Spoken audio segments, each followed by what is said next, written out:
Gaspard, est-ce que voilà, tu n'as pas peur que les différents litiges que tu as pu avoir viennent porter préjudice? Est-ce que là, tu y allais un peu avec la boule au ventre en te disant c'est peut-être un procès ou... Le préjudice, je l'ai déjà eu. J'ai été 220 jours sous le contrôle judiciaire devant Pont à Strasbourg, donc ça m'a coûté une fortune de me déplacer. J'ai pas pu aller dans certains sujets. Tu peux toujours pas aller dans le Pas-de-Calais et couvrir la situation à Calais. Ma situation, elle a déjà été compliquée par le passé. Aujourd'hui, c'est pas plus grave qu'avant en fait. C'est juste que ça traduit un petit peu un acharnement, clairement. Et quand tu vois la manière dont ça a été plaidé, etc., j'ai le sentiment que mes avocats ont vraiment défendu le fond du dossier, mais qu'au final, le procureur et l'avocat des policiers, on est toujours sur le même, la vengeance, la haine anti-flic, il n'est pas journaliste, etc. C'est des arguments qui ne tiennent même plus. J'ai un peu l'impression d'être au théâtre en fait, et de venir assister à la représentation de mes avocats face au ministère public, aux juges, etc. Et je suis fasciné parce que ce qu'il dit est vraiment très intéressant et on parle de choses vraiment. Là, on faisait référence au modèle de la presse qui date du début du 19e siècle. C'est un problème de société qui est relevé par... Moi, j'ai l'impression que je suis dépossédé en fait, de ces histoires et qu'à travers moi se traduit une situation par rapport à la presse, par rapport à la liberté d'expression, par rapport à la caricature, par rapport à l'état d'urgence, à la sécurité. Et que voilà, il faut qu'on parle de ça et malheureusement c'est tombé sur moi pour traduire le truc. Mais j'assume mes propos, je me pose une question, j'ai toujours envie. Le juge m'a demandé si je devais le refaire, je le referais. Il n'y a pas d'hésitation.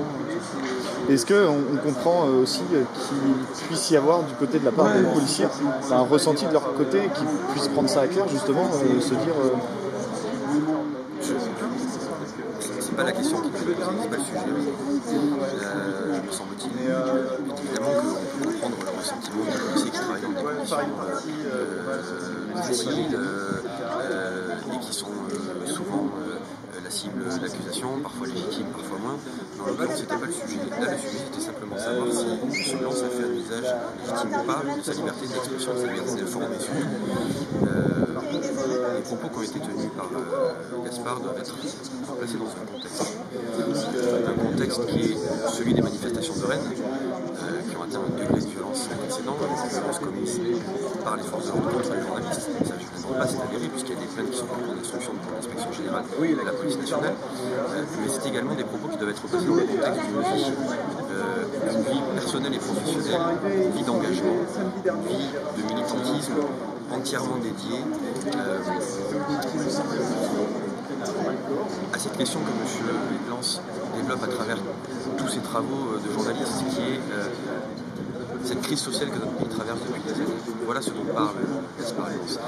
Gaspard nous alerte sur ce qu'il considère être le délitement de notre démocratie, le basculement de l'état de droit vers un régime sécuritaire et répressif. On peut ne pas être d'accord, mais cela appartient de le dire.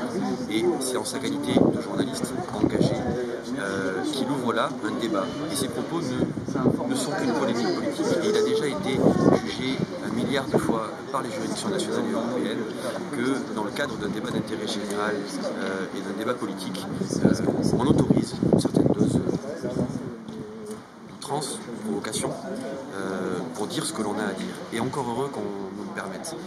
Encore heureux qu'on se permette de dire ce que l'on a envie de dire, de quelque mode que ce soit. Le droit à la satire, le droit à la caricature, le droit à la polémique est autorisé au nom de la liberté d'expression. J'ai vu, ça t'a fait sourire un moment quand l'avocat de la partie adverse t'a dit voilà, vous n'avez qu'à aller déposer plainte lorsque vous recevez des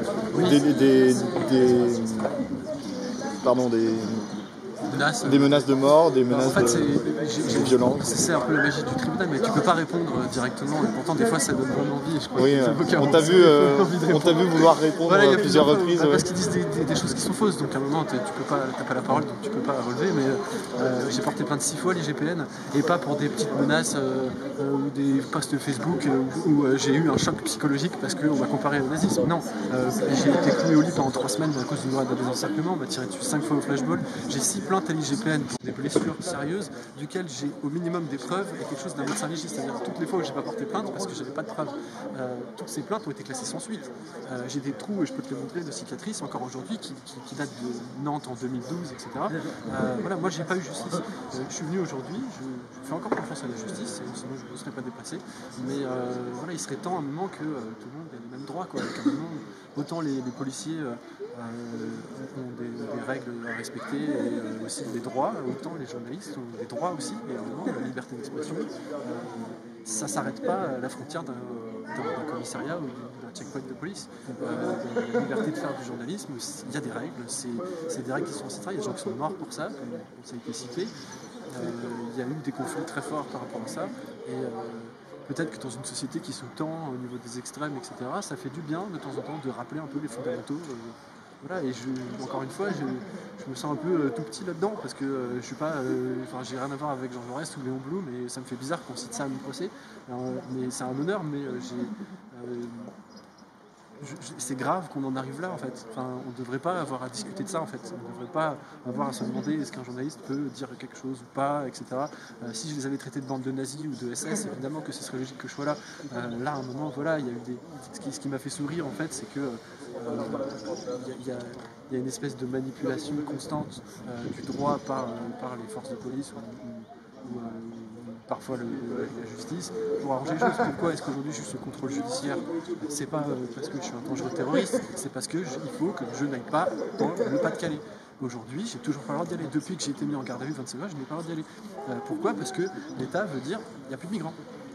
Ils sont entre 600 et 2000 selon les estimations, ils n'ont pas le droit d'être nourris par les associatifs, mais il n'y a plus de migrants. Et comment faire pour être sûr qu'on ne voit pas qu'il y a de nouveau des migrants? Eh ben, on empêche les journalistes de montrer qu'ils sont là. Et tu considères que du coup l'État t'empêche de faire ton métier de lanceur d'alerte, un peu comme ton avocat disait, ou la dernière journaliste engagé? La dernière justification de mon contrôle judiciaire m'empêchant d'aller à Calais, c'est que je complique le travail des forces de police. C'est la justification de mon jeu. C'est ça, je crois. Voilà. Donc à un moment, j'aimerais d'abord savoir comment est-ce que je complique le travail des forces de police. Je passe par man, quoi. Et en même temps, en quoi est-ce que c'est une justification pour m'empêcher de faire mon travail de journaliste là-bas, quoi. Ce que vient de vous dire Gaspard Glanz résume en une phrase tout le sens de notre propos et de nos plaidoiries. On accuse Gaspard Glanz aujourd'hui non pas d'avoir injurié un tel ou un tel, mais de compliquer le travail des forces de police. Voilà aujourd'hui ce que l'on dit d'un journaliste qui fait son métier, qui complique le travail des forces de police. Et nous avons plaidé qu'il fallait en revenir à l'esprit et à la lettre de la loi de 1881, qui n'a pas pour vocation de protéger les forces de police dans l'exercice de leur travail, mais de protéger les journalistes dans l'exercice de leur travail. Voilà ce que nous avons plaidé aujourd'hui. Merci beaucoup. Merci beaucoup.